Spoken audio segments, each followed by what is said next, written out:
ఆత్మీయ స్థితిలో కానీ ఒక స్థితిలో ఉన్నాం. ప్రతి ఒక్కరూ ఒక్కొక్క స్థితిలో ఉన్నాం కదా. ఈ స్థితికి కారణం ఎవరంటారు? ఆర్థిక పరిస్థితి కానీ ఆత్మీయ స్థితి కానీ దానికి కారణమైనది ఎవరు? దేవుడేనా? ఇక్కడ వెనక నుంచి వచ్చేసింది సమాధానం. దేవుడు ఏది సందేహిస్తున్నారు? దేవుడు లేకుండా, దేవుడు మీకు కృప చూపించకుండానే మీ యొక్క ఆర్థిక స్థితిలో ఒక స్థితిలో ఉన్నారు అంటే దానికి కారణం దేవుడా కాదా? అలాగే ఆత్మీయ స్థితిలో కూడా ఒక్కొక్కరు ఒక్కొక్క సామర్థ్యాన్ని కలిగి ఉంటాం. ఆ సామర్థ్యానికి, భౌతికమైన సామర్థ్యానికి, ఆత్మీయ సామర్థ్యానికి కారణం ఎవరు అంటే దేవుడు. ఇప్పుడు ఏదో ఒక స్థితిలో ఉన్నాం కదా మనం. ఈ స్థితిలోనే ఉండిపోవాలనుకుంటామా? అది ఆర్థికంగా అయినా ఆత్మీయంగానైనా అదే స్థితిలో ఉండిపోవాలనే ఆలోచన ఎవరికి ఉండదు. పెంచుకోవాలనే ఉంటుంది కదా. అది ఆర్థిక స్థితి అయినా ఆత్మీయ స్థితి అయినా ఉన్న స్థితిలో ఉండాలని ఎవరు కోరుకోరు. ఇక్కడికి వస్తున్న ప్రతి వారు కూడా, అంటే అంత అజ్ఞానంలో మనం లేం కదా. ప్రతి వారు కూడా ఉన్నత స్థితిలోనికి ఎదగాలని ఆలోచన కలిగి ఉన్నాం. ఒకవేళ మీరు అదే ఆలోచన కలిగి ఉంటే సరిపోయిద్దా? సరిపోదు. ఈరోజు నేను చెప్పేటువంటి ఈ యొక్క అంశాన్ని బట్టి మీ యొక్క సామర్థ్యాన్ని పెంచుకునే అవకాశం ఉంటుంది ఈ ప్రసంగం ద్వారా. ఖచ్చితంగా చెప్తున్నాను. ఏంటి ఈరోజు మన అంశం ఏంటి అంటే నమ్మకత్వం. ఏంటండి? నమ్మకత్వం. ఒక వచనాన్ని మనం చూసుకుందాం. తిమోతికి రాసిన, అపోస్తలుడైన పౌలు గారు తిమోతికి రాసిన 2వ పత్రిక 2వ అధ్యాయం 2వ వచనం. నీవు అనేక సాక్షుల ఎదుట నా వలన వినిన సంగతులను ఇతరులకును బోధించుటకు సామర్థ్యము గల నమ్మకమైన మనుషులకు అప్పగించుము. ప్రార్థన చేసుకున్నామండి. మమ్మల్ని మిక్కిలిగా ప్రేమించిన మా ప్రియ పరలోకపు తండ్రి, మీ ఘనమైన అతి శ్రేష్టమైన ఉన్నతమైన నామానికి కృతజ్ఞతాస్తుతులు స్తోత్రములు చెల్లిస్తున్నాము దేవా.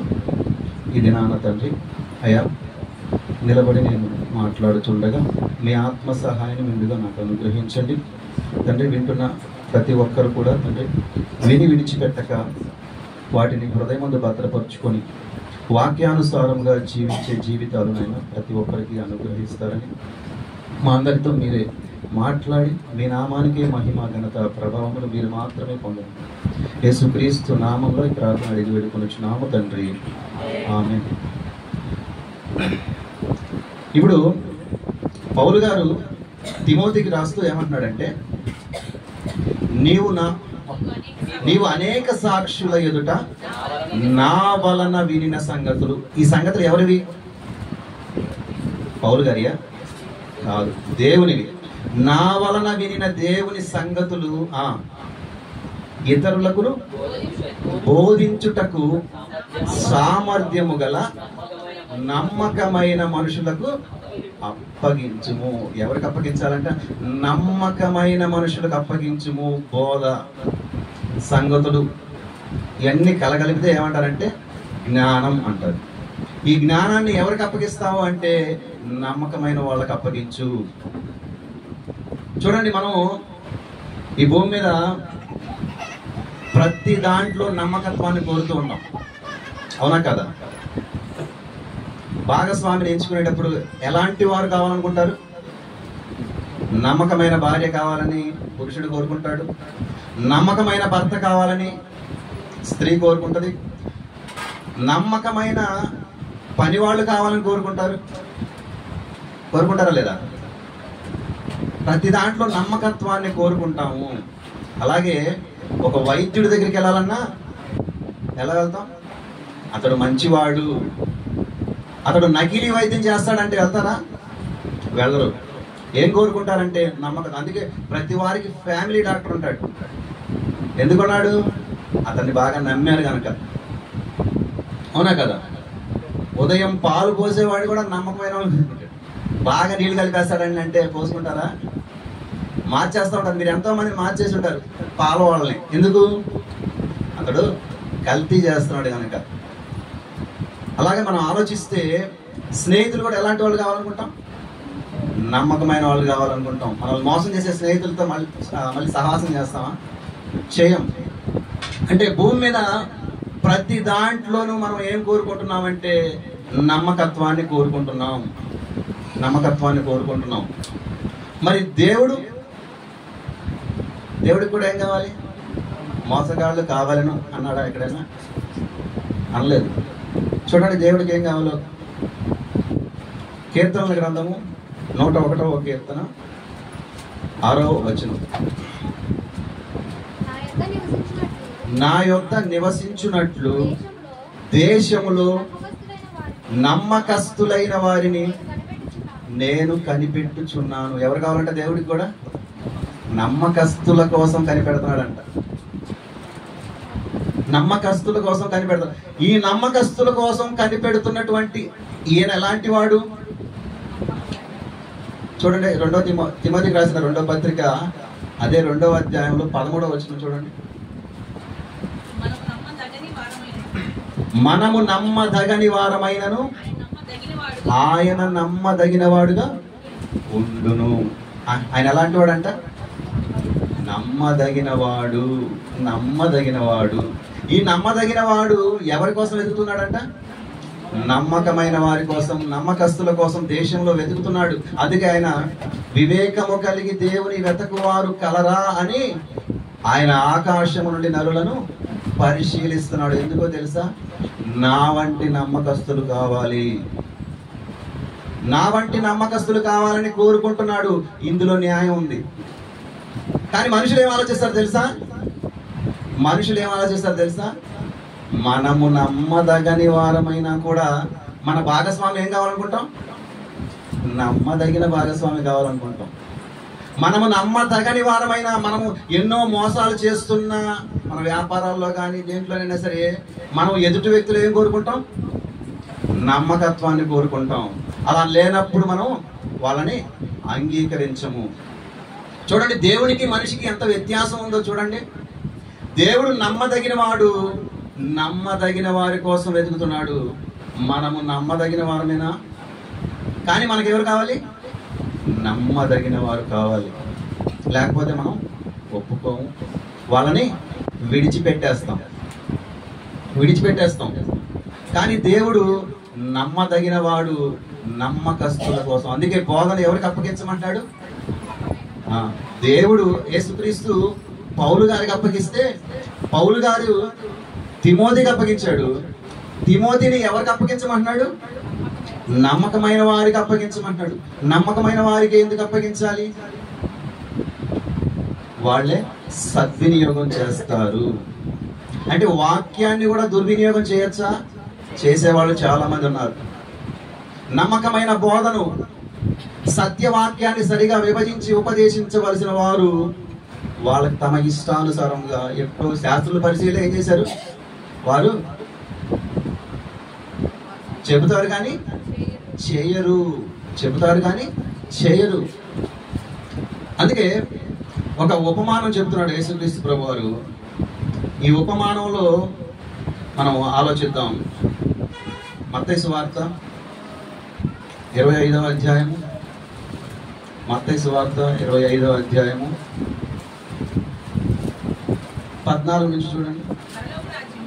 పరలోక రాజ్యము ఒక మనుషుడు దేశాంతరమునకు ప్రయాణమై తన దాసులను పిలిచి తన ఆస్తిని వారికి అప్పగించినట్లుండును.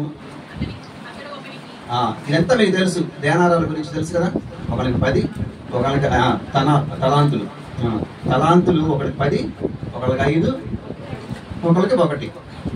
ఎలా ఇచ్చాడంట? వారి సామర్థ్యము చొప్పున ఇచ్చి ఏమయ్యాడు? దేశాంతరం వెళ్ళి తర్వాత వచ్చాడు. ఇంతకీ తలాంత్ అంటే ఏంటి? కింద చూడండి ఫుట్నోట్లో. తలాంతు ఇంచుమించు 3600 రూపాయలు కావచ్చు అన్నాడు.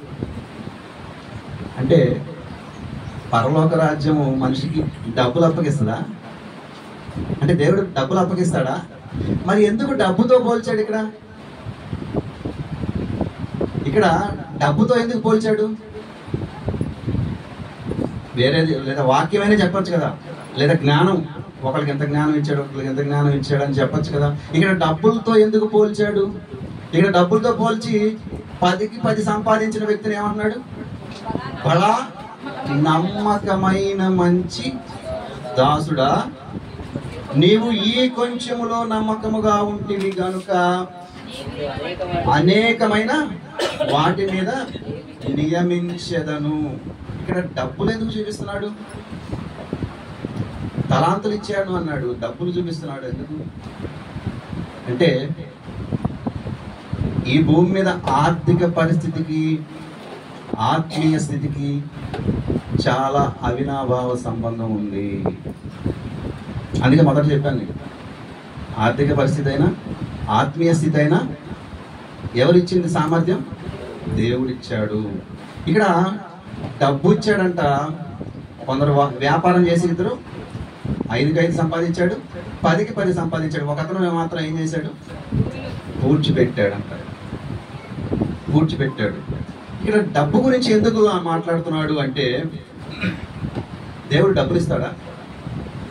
డబ్బు అనేది మనిషి రూపించుకున్నది, అవునా కదా? డబ్బు మనిషి రూపించుకున్నది.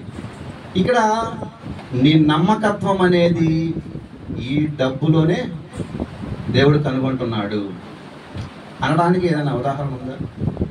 చాలా ఉన్నాయి. ఎందుకంటే డబ్బుతో ఎందుకు పోల్చాడంటే, ఈ భూమి మీద నీకు ఏ అవసరం తీరాలన్నా ఏం కావాలి? డబ్బు కావాలి. మీరు పనికి వెళ్ళినా, వ్యాపారానికి వెళ్ళినా, నెల జీతానికి వెళ్ళినా, వారం జీతానికి వెళ్ళినా మీకు పని చేసిన వెంటనే ఏమిస్తారు? డబ్బులు ఇస్తారు.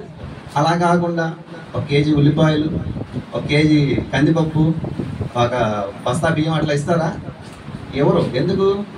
డబ్బులు ఇస్తే నువ్వు ఏదైనా చేసుకుంటావు దాంతో. అంటే ప్రతిదానికి ఏది కారణం? ఆ విషయాన్ని ఒకసారి మనం లూకాసు వార్తలో మనం చూసినట్టయితే,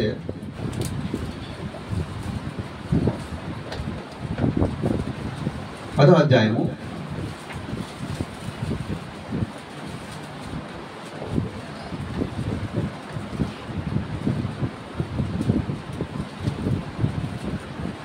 41వ వచనం. అందుకు ప్రభు, మార్తా మార్తా, నీవు అనేకమైన పనులను గూర్చి విచారము కలిగి తొందరపడుచున్నావు, కానీ అవసరమైనది ఒక్కటే, మరియ ఉత్తమమైన దానిని ఏర్పరచుకొనెను, అది ఆమె యొద్ద నుండి తీసివేయబడదు. తీసివేయబడనిది మరియ ఏర్పరచుకుంది. నువ్వు అనేకమైన విషయాల్లో తొందరపడుతున్నావు అంటే, ఈమె తీసివేయబడే దానికోసం ఏమో ఆరాటపడుతుంది. మరియ ఉత్తమమైన దాన్ని ఏర్పరచుకుని, అది ఆమె యొద్ద నుండి ఎవడో తీయలేడు. ఏంటది? దేవుని జ్ఞానం. అవసరమైనది ఒకటే. మనకు కూడా అవసరమైంది భూమి మీద ఒకటే. ఏంటది? డబ్బు. ఈ డబ్బుతోనే అన్నీ చేయగలం, ఏదైనా సరే. కానీ నువ్వు పరలోకానికి వెళ్ళాలంటే, నువ్వు ఆత్మీయ స్థితిలో ఎదగాలంటే కావలసినది కూడా ఒకటే. పుట్టినోట్లో చూడండి ఏమన్నాడు? అవసరమైనది ఒకటే అని. ఇక్కడ ఏమన్నాడు? అవసరమైనవి కొన్ని అన్నాడు. ఇంతకీ ఈ ఒకటి కరెక్టా, కొన్ని కరెక్టా? రెండు కరెక్ట్. దేవుడు రాయించాడంటే రెండు కరెక్ట్. ఎందుకు తెలుసా? ఈ అవసరమైనది ఒకటి ఉంటే నీకు కొన్ని లభిస్తాయి. నీకు అవసరమైన డబ్బు ఉంటే నీ అవసరాలు, ప్రతి అవసరం తీరుతుంది, అవునా కదా? నువ్వు బట్టలు కొనుక్కోవాలన్నా, ఆహారం కొనుక్కోవాలన్నా, ఆఖరికి 1/2 లీటర్ వాటర్ కొనుక్కోవాలన్నా నీకేం కావాలి? డబ్బు కావాలి. ఈ డబ్బు ఒకటే అనేకమైన కొన్ని అవసరాలు తీరుస్తుంది కదా. అలాగే దేవుని జ్ఞానం కూడా నీకు వినుట వలన విశ్వాసం కలిగిస్తుంది, నిరీక్షణ కలిగిస్తుంది, ఇలా ఎన్నో ఆత్మఫలాలు కలిగిస్తుంది. ఇవన్నీ కలగాలంటే కారణం ఏంటి? జ్ఞానం, దేవుని వాక్యం. అందుకే ఇక్కడ ఉపమానంలో ఏం చెప్పాడు? ధనం అప్పగించాడంట. ధనం విషయంలో నువ్వు నమ్మకంగా ఉంటే, అంటే ఈ కొంచెంలో నువ్వు నమ్మకం ఉంటే అనే పదం రాయబడింది, అవునా కదా? ఈ కొంచెంలో నువ్వు నమ్మకంగా ఉన్నావు కనుక అనేకమైన వాటి మీద నియమిస్తాను అన్నాడు. అంటే దేవుడు ఈ కొద్ది కాల జీవితంలో నీవు నమ్మకంగా బ్రతికితే, ఎదుటి మనుషుడి దగ్గర ఈ ధనం విషయంలో నువ్వు నమ్మకంగా ఉంటేనే నీకు జ్ఞానం అప్పగింపబడుతుంది. అందుకే అక్కడ ఒక మాట మాట్లాడతాడు, కలిగిన వానికి ఇయ్యబడును, లేని వాని యొద్ద కలిగినది కూడా తీసివేయబడును. ఏమి కలిగిన వానికి ఏమిస్తాడు చెప్పండి? ఏమి కలిగిన వానికి ఏమిస్తాడు? నమ్మకత్వం కలిగిన వాడికి జ్ఞానం ఇస్తాడు. ఇక్కడ డబ్బు రూపంలో కనపడుతున్నప్పటికీ ఇక్కడ దేవుడిచ్చేది జ్ఞానం. అందుకే యాకోబు పత్రిక 1వ అధ్యాయం చూడండి.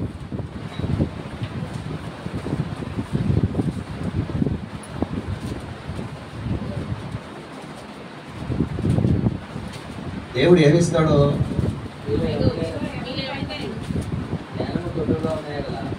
అది కాదు. 1వ అధ్యాయము 16-17 చదువు. నా ప్రియ సహోదరులారా, మోసపోకుడి అంటాడేంటి? మోసపోయే వాళ్ళు ఉన్నారు కనుక మోసపోకుడా. శ్రేష్టమైన ప్రతి ఈవియు సంపూర్ణమైన ప్రతి వరమును పర సంబంధమైనదై జ్యోతిర్మయుడగు తండ్రి యొద్ద నుండి వచ్చును. ఎవరి యొద్ద నుండి వచ్చును? జ్ఞానం. శ్రేష్టమైన ప్రతి ఈవియు సంపూర్ణమైన ప్రతి వరమును పర సంబంధమైనదై దేవుని యొద్ద నుండి వస్తుంది. కాబట్టి మీరు మోసపోవద్దు. ఎందుకు మోసపోవద్దు అంటే, మిక్కిలి ఈ చిన్న జీవితంలో నిన్ను మోసగించేది ఏంటి అంటే డబ్బు. అందుకే దేవుడు ఏమంటున్నాడంటే, మీరు దేవునికిని సిరికిని దాసులుగా ఉండనేరరు. నువ్వు ఈ భూమి మీద నాకు ధనమే అన్నిటికీ మూలం పాట ఉంది కదా, ధనమేరా అన్నిటికీ మూలం అంట అని నువ్వు ధనాన్ని మాత్రమే నమ్ముకొని ధనానికి దాసుడు అయితే నువ్వు దేవుని దాసుడివి కాలేవు. నువ్వు దేవుని దాసుడివి కానప్పుడు నీకు గృహ నిర్వాహకత్వము అప్పగింపబడదు, నీకు జ్ఞానం ఇవ్వబడదు. నిజం. కొరింథీయులకు రాసిన మొదటి పత్రిక 4వ అధ్యాయము 1-2 వచనాలు చూడండి. కొరింథీయులకు రాసిన మొదటి పత్రిక, ఇలాగున క్రీస్తు సేవకులమనియు దేవుని మర్మముల విషయములు గృహ నిర్వాహకులమనియు ప్రతి మనుషుడు మమ్మల్ని బాగా ఎందుకంటున్నాడంటే, మేము క్రీస్తు సేవకులమయ్యా, దేవుని మర్మములు ఈ గృహ నిర్వాహకులమైన మాకు అప్పగించాడని మీరు నమ్మాలి. దేవుని మర్మములు ఎవరికి అప్పగించాడు అంటే, దేవుని జ్ఞానాన్ని ఎవరికి అప్పగించాడు? గృహ నిర్వాహకత్వం కొనసాగుతున్న వారికి అప్పగించాడంట. మేము గృహ నిర్వాహకులం అని చెప్తున్నాడు. 2వ వచనం చూడండి. మరియు గృహ నిర్వాహకులలో ప్రతి వాడును నమ్మకమైన వాడై ఉండుట అవశ్యము. అవశ్యము అంటే ఖచ్చితంగా ఉండాలి, నమ్మకంగా ఉండాలి. ఈ గృహ నిర్వాహకత్వం అప్పగింపబడిన వారు చాలా మంది ఎక్కడ ఫెయిల్ అయ్యారో తెలుసా? జ్ఞానం విషయంలో కాదు, ధనం విషయంలో ఫెయిల్ అయ్యారు.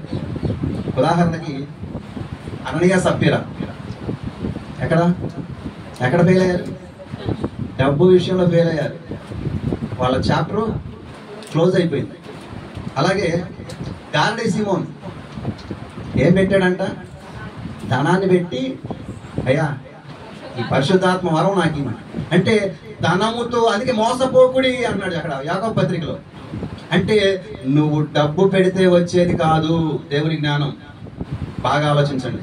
మీరు డబ్బు పెడితే వచ్చేది కాదు, నీ సామర్థ్యాన్ని బట్టి, నీ గొప్పతనాన్ని బట్టి, నీకున్న అందచందాలను బట్టి వచ్చేది కాదు దేవుని జ్ఞానం. అందుకే నా ప్రియ సహోదరులారా మోసపోకుడి. మీరు డబ్బు పెట్టి కొంటే వచ్చేది కాదు. గారడీ సీమోన్ లాంటి సహోదరులారా, అననీయ సప్పీరా లాంటి సహోదరులారా, మీరు మోసపోవద్దు. ఇంకా అలాంటి వాళ్ళు ఎవరైనా ఉంటే మీరు మోసపోవద్దు. శ్రేష్టమైన ప్రతి ఈవియు, సంపూర్ణమైన ప్రతి వరమును పర సంబంధమైనదై దేవుని యొద్ద నుండి మీకు వచ్చును. దేవుడు ఇస్తాడు. ఎప్పుడు ఇస్తాడు అంటే లూకా సువార్త 16వ అధ్యాయం, లూకా సువార్త 16వ అధ్యాయం 10 నుంచి చూడండి. మిక్కిలి కొంచెములో నమ్మకముగా ఉండువాడు. ఇక్కడ కూడా అదే చెప్తున్నాడు చూడండి. ఎక్కువలోనూ నమ్మకంగా ఉంటాడు. చూడండి, మీరు ఎవరికైనా ఒక 1000 రూపాయలు ఇచ్చి దీన్ని జాగ్రత్తగా వాడు అలాన్న పనికి అని చెప్పాడు అనుకో, అందులో 500 నొక్కేసాడు అనుకోండి, తర్వాత 10,000 పని అప్పగిస్తారా? ఏవో కదా. ఇప్పుడు దేవుడు కూడా జ్ఞానం విషయంలో గృహ నిర్వాహకత్వం విషయంలో నువ్వు ఒక చిన్న విషయంలో నువ్వు సద్వినియోగం చేసుకోకుండా దాన్ని దుర్వినియోగం చేస్తే ఇది ఇంకా విలువైంది. అవసరమైనది ఒక్కటే, నీకు డబ్బు అవసరమే, కానీ ఈ డబ్బు విషయంలో నువ్వు జాగ్రత్తగా ఉండకపోతే నీకు జ్ఞానం ఇవ్వడు. అందుకే అంటున్నాడు కింద చూడండి. కాబట్టి మీరు అన్యాయపు సిరి విషయంలో నమ్మకముగా ఉండని ఎడల సత్యమైన ధనము, ఏ ధనం అంట? సత్యం అనగా వాక్యము. వాక్యాన్ని దేంతో పోల్చాడు? ధనముతో పోల్చాడు. అందుకే అక్కడ ఉపమానంలో ధనాన్ని పోల్చి చూపించాడు. ఇప్పుడు నీవు అన్యాయపు సిరి విషయం, ఈ సిరి నిన్ను అన్యాయం చేసి వెళ్ళిపోద్ది ఏదో ఒక రోజున. ఇది నాదే, ఇది నాదే అని నీ అకౌంట్లో ఎంత ఉన్నా, ఎన్ని కోట్లున్నా ఒకనొక రోజు నీకు పైసా కూడా ఉపయోగపడదు. ఎందుకో తెలుసా? నువ్వు చనిపోతే దాంతో బంధం తెగిపోయింది. కానీ మరియతో ఏమన్నాడు? మరియ ఉత్తమమైనది ఏర్పరచుకుంది, అది ఆమె వద్ద నుండి ఎవరు తీసివేయలేరు. ఎవరు తీసివేయలేనిది, ఎవరు తీసివేయలేనిది నీకు దేవుడు ఇస్తాడు. అందుకే అన్నాడు ఇక్కడ, ఏమన్నాడు? అన్యాయపు సిరి విషయంలో కొద్ది కాలం నీతో ఉండి నువ్వు చనిపోతే నీ వద్ద నుండి వెళ్ళిపోయే ధనం విషయంలో నువ్వు జాగ్రత్తగా ఉండకపోతే నువ్వు నిన్ను నిత్య జీవానికి నడిపించే జ్ఞానాన్ని దేవుడు ఎందుకు ఇస్తాడు? ఏమన్నాడు చూడండి, సత్యమైన ధనము. ధనం ఎలాంటిదో ఒకసారి మనం కీర్తన గ్రంథం 119వ కీర్తన 72వ వచనం చూడండి. ధనం గొప్పదా, వాక్యం గొప్పదా అనేది? వేల కొలది వెండి బంగారు నాణెముల కంటే నీవు ఇచ్చిన ధర్మశాస్త్రము నాకు మేలు. ఎందుకో తెలుసా మేలు అన్నాడు? ఇది కొంతకాలం మాత్రమే నా దగ్గర ఉంటుంది. ఇలా నేను కన్ను మూయగానే అలా దాని నుంచి దూరం అయిపోతావు. కానీ ఈ జ్ఞానాన్ని నువ్వు కలిగి ఉంటే అది నిన్ను విడవదు, ఎడబాయదు, నీతో పని. అందుకే అంటాడు, మీరు భూమి మీద ధనమును కూర్చుకొనవద్దు, అది చెమట కొట్టిద్ది, తుప్పు తినివేసిద్ది, దొంగలు ఎత్తుకొని పోతారు. కాబట్టి నువ్వు ఎక్కడ దాచుకోవాలంట? పరలోకములో దాచుకోవాలి. పరలోకములో దాచుకోవడం అంటే ఎలాగో తెలుసా? నువ్వు గృహ నిర్వాహకత్వములో నమ్మకమైన వాడిగా ఉంటే, ఇక్కడ నీ నమ్మకత్వాన్ని బట్టి నీకు తలాంతులు నీ అకౌంట్లో వేయబడతాయి. నీ సామర్థ్యాన్ని పెంచుతాడు దేవుడు. కింద చదవండి, ఇంకా వివరంగా చెప్తాడు. లూకా సువార్త 16వ అధ్యాయంలో మీరు పరుల సొమ్ము విషయంలో నమ్మకముగా ఉండని ఎడల మీ సొంతమైనది అనగా, ఇందాక మరియతో చెప్తున్నాడు కదా, మార్తతో చెప్తున్నాడు కదా, మరియ ఉత్తమమైన దాన్ని ఏర్పరచుకుని అది ఆమె ఎదురు నుండి తీసివేయనిది ఎవరిస్తారు అంటే యేసుక్రీస్తు ఇస్తున్నాడు. అక్కడ మరియ ఉత్తమమైనది ఏర్పరచుకున్నది అది ఆమె యొద్ద నుండి తీసివేయబడదు. ఆ తీసివేయబడినది నీకు ఇవ్వాలి అంటే మీరు మీ పరుల సొమ్ము విషయంలో ఎలా ఉండాలి? నమ్మకముగా ఉండాలి. నమ్మకంగా ఉంటేనే ఏమిస్తాడు? సొంతమైనది అంటే నీతో పాటు ఎల్లప్పుడూ ఉండేది జ్ఞానం. ఈ జ్ఞానం నిన్ను రక్షిస్తుంది, నిన్ను నిత్య జీవానికి నడిపిస్తుంది కనుక అందుకే ఇక్కడికి వచ్చి నాకు ఏమంటాడు చూడండి, ఏ సేవకుడును ఇద్దరు యజమానులను సేవింపలేడు, వాడు ఒకరిని ద్వేషించి ఒకరిని ప్రేమించును, లేక ఒకరిని అనుసరించి ఒకరిని తృణీకరించును. మీరు దేవునికి సిరిని సేవింపలేరని చెప్తాను. చూడండి, ఈ ధనం అనేది మనకు చాలా అవసరమైనప్పటికీ ఇక్కడ నమ్మకత్వాన్ని బట్టి నిన్ను ఆర్థికమైన పరిస్థితుల్లో నువ్వు నమ్మకంగా ఉంటేనే ఆత్మీయ స్థితిలో నిన్ను దేవుడు ఎదిగిస్తాడు. అందుకే అంటున్నాడు, ఇంతకీ దేవుడు ఏమిస్తాడు? యేసుక్రీస్తు ప్రభువారు శిష్యుల్ని అప్పగిస్తూ ఏమిచ్చానని చెప్తున్నాడో దేవుడికి ఒకసారి యోహాను సువార్త 17వ అధ్యాయము 14వ వచనం చూడండి. వారికి నీ వాక్యం ఇచ్చి ఉన్నాను, వారు నేను ఈ లోక సంబంధిని కానట్టు వారును లోక సంబంధులు కారు గనక లోకము వారిని ద్వేషించును. చాలండి, ఇక్కడ ఏమని చెప్తున్నాడు అంటే వారికి నీ వాక్యం ఇచ్చి ఉన్నాను, జ్ఞానం ఇచ్చి ఉన్నాడు. కానీ ఇచ్చిన అందరూ సద్వినియోగం చేసుకున్నారా? ఒకడేమయ్యాడు? దేని విషయంలో పడిపోయాడు చెప్పండి?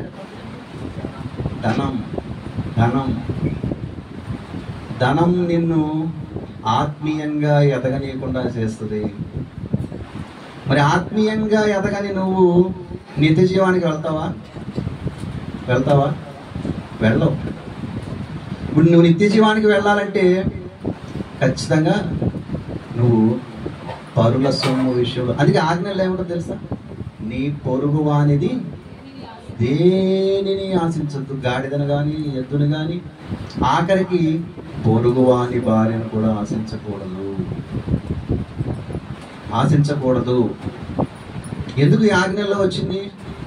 ఆశిస్తే నువ్వు ఆయన ఆజ్ఞలను నెరవేర్చిన వాడవు కావు.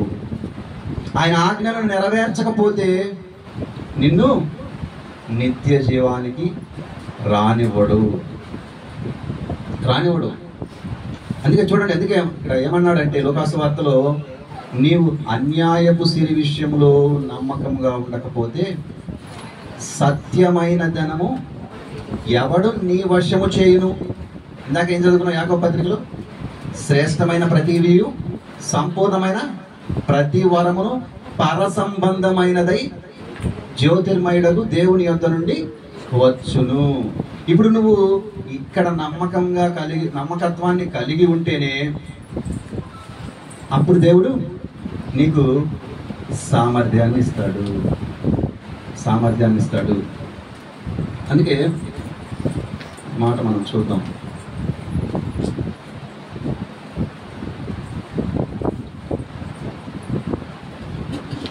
గార్దీ సీమోను సందర్భాన్ని ఒకసారి మనం చూద్దాం. అపోస్తుల కార్యాలు 8వ అధ్యాయం 17వ వచనం చూద్దాం. వారి మీద చేతులుంచగా వారు పరిశుద్ధాత్మను పొందిరి. అపోస్తలులు చేతులుంచుట వలన పరిశుద్ధాత్మ అనుగ్రహింపబడినని సీమోను చూచి, ఇతడు కూడా బాప్తిసం పొందినవాడే. పైన వచనాలు మీరు చూస్తే అతడు బాప్తిసం పొందాడని చెప్తుంది. ఎక్కడ, ఎవరి దగ్గర అంటే ఫిలిప్పు దగ్గర బాప్తిసం పొంది ఫిలిప్పు చేసే సూచిక్రియలు చూసి ఆయన అవాక్కైపోతున్నాడంట. అప్పటి వరకు ఈయన చేసే గారడీలు చూసి మనుషులు ఏమవుతున్నారు? విభ్రాంతిని అవుతున్నారు.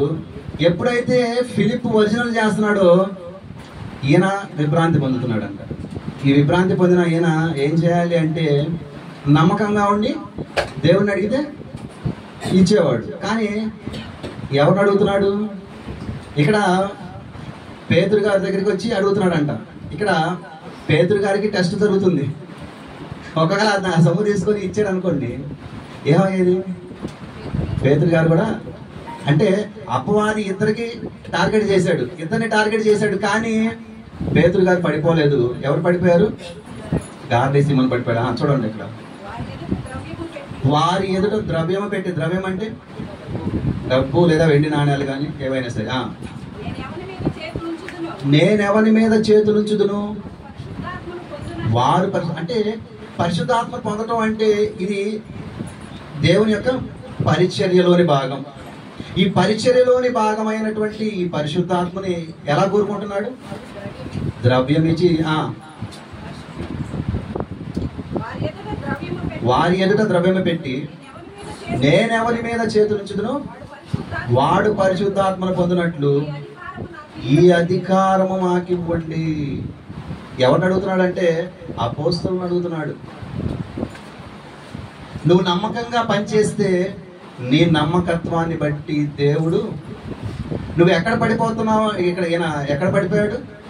డబ్బు విషయంలో. అంటే దీన్ని డబ్బు పెట్టి కొనుక్కుంటున్నాడు అంటే దీని ద్వారా ఏం సంపాదించాలనుకుంటున్నాడు? డబ్బు సంపాదించాలనుకుంటాడు. ఆల్రెడీ గార్డెన్ చేసి ఏం సంపాదించాడు? డబ్బే సంపాదించాడు. ఇక్కడ దైవికమైన విషయాలను కూడా అడ్డు పెట్టుకొని ఏం సంపాదించాలనుకుంటున్నాడు? డబ్బు ఈరోజు మన దీని ద్వారా మనకి ఏం తెలియజేస్తున్నాడంటే, మనము పరిచర్య ద్వారా మనం డబ్బు సంపాదించాలని ఇక్కడికి వచ్చామనుకోండి, మనకు దేవుని జ్ఞానం ఇవ్వకపోగా మనకేమొస్తుంది అంటే శాపం వస్తుంది. ఇక్కడ ఆయనకి అదే వచ్చింది చూడండి. అందుకు పేతురు, నీవు ద్రవ్యం ఇచ్చి దేవుని వలన సంపాదించుకుందునని తలంచుకొనినందున నీ వెండి నీతో కూడా నశించునుగాక. అంటే నువ్వు పోతావు, నీ వెండి కూడా పోయిద్ది. కనుక చాలా మంది అననీయ సప్పీరా కానీ, గారిడి సీమోను కానీ, ఇస్కరియోతు యోధా కానీ, గెహజీ కానీ, వీళ్ళందరూ పరిచర్యలోనికి ఉండకుండా గృహ నిర్వాహకత్వం నుండి తీసివేయబడటానికి గల కారణం ఏంటి అంటే ధనం. వీళ్ళందరినీ ఏం చేసింది? ధనానికి దాసులు కావాలనుకున్నారు కనుకనే దేవునికి దాసులుగా ఉండకుండా విడిచిపెట్టబడ్డారు. అవునా కదా? మీరు అన్యాయపు సిరి విషయంలో జాగ్రత్తగా ఉండాలి. అంటే డబ్బు విషయంలో చాలా జాగ్రత్తగా ఉండాలి. డబ్బు అవసరమే అయినా కూడా జాగ్రత్తగా ఉండాలి. ఇప్పుడు కరెంట్ అవసరమేనా? కరెంట్ దగ్గర పిచ్చి పిచ్చి వేషాలైతే ఎలా ఉండిద్ది? షాక్ కొట్టి మాడి మసైపోతావు. అవునా కదా? అలాగే డబ్బు కూడా నిన్ను నాశనం చేసిద్ది. నువ్వు ఎంతవరకు వాడుకోవాలో అంతవరకు వాడుకోవాలి. దాని దగ్గర నువ్వు నమ్మకంగా ఎప్పుడైతే కొనసాగుతావు. అందుకే మోషే గారు లక్షల మంది ప్రజల్ని ఎందుకు అప్పగించాడో తెలుసా? మోషే నా ఇల్లంతటిలో నమ్మకమైన వాడు. అహరోను మిరియాము ఏమనుకున్నారు? ఏంటి మేము లేమా, మాకెవడా దేవుడు అని అన్నారు. కానీ ఏమయ్యారు వాళ్ళు? కానీ వాళ్ళు పాఠం నేర్చుకొని సెట్ అయ్యారు. కానీ కొంతమంది ఏమయ్యారు? మోషేకి వ్యతిరేకంగా చాలా మంది, వందల మంది వేరై వాళ్ళు ఏమైపోయారంటే నాశనానికి వెళ్ళిపోయారు. మోషే నమ్మకంగా ఉన్నాడు. అంతకంటే గొప్పగా ఎవరున్నారు? యేసుక్రీస్తు ప్రభువారు. మోషే సేవకుడుగా ఉండి నమ్మకంగా ఉన్నాడు. యేసుక్రీస్తు కుమారుడుగా ఉండి అన్ని విషయాలు నమ్మకంగా ఉన్నాడు. అపవాది యేసుక్రీస్తుని కూడా టార్గెట్ చేసింది. లోక రాజ్యాలన్నీ చూపించినప్పటికీ ఏం చేశాడు? ఇవన్నీ నా వల్ల కలిగినవి, నాకే చూపిస్తావా అని అన్నాడు. అయితే మనకు కూడా అదే ధనాన్ని ఎరగవేసి నిన్ను పరిచర్యలో నుంచి, నిన్ను ఆత్మీయ జీవితంలో నుంచి, నిన్ను చివరికి నిత్య జీవంలో నుంచి తొలగించడానికి విశ్వ ప్రయత్నాలు చేస్తున్నాడు అపవాది. ఎందుకంటే అవసరమైనది ఒకటే, డబ్బు ఒకటే ఈ భూమి మీద.